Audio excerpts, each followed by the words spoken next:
திருமணத்தில் இணையக்கூடாத ராசிகள். கும்ப ராசியும் கடக ராசியும் திருமணத்தில் இணையக்கூடாத ஒரு ராசிகள். ஓகேங்களா? ஏன்னா கும்பத்திலேருந்து கடகம் பார்த்தோன்னா வந்து 6ஆம் இடமா வரும். கடகத்திலேருந்து கும்பம் வந்து 8ஆம் இடமா வரும். நீங்க பாருங்களேன், கும்பம் வந்து சனி பகவானுடைய ஒரு ராசி. கடகம் வந்து சந்திரனுடைய ராசி. இப்ப என்ன பண்ணுவாங்கன்னா, இவங்க வந்து வாழ்க்கை துணைவர்களா வந்து வாழ்க்கையில வந்து இணைஞ்சாங்கன்னு வச்சுக்கோங்களேன், கணவன், மனைவி. இவங்க பார்த்தீங்கன்னா வந்து ஹஸ்பண்ட் வந்து ரொம்ப சுறுசுறுப்பா எல்லா வேலையும் பார்த்துட்டு இருப்பாரு. அவர் கடக ராசியா இருப்பாரு. மனைவி வந்து கும்ப ராசியா இருப்பாங்க. அவங்க வந்து கொஞ்சம் சோம்பல் படுவாங்க. சில வேலைகள் சொன்னா ஒண்ணுக்கு ஒண்ணே பண்ண மாட்டாங்க.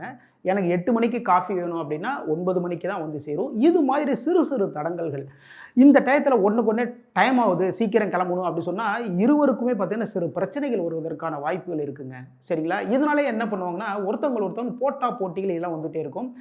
இது எல்லாத்தையுமே கரெக்ட்டா பார்த்து வந்து நீங்க வாழ்க்கையில சேர்ந்தீங்கன்னு வச்சுக்கோங்களேன், உங்களுடைய வாழ்க்கை வந்து மிகப்பெரிய சக்சஸான வாழ்க்கையாக மாறும்.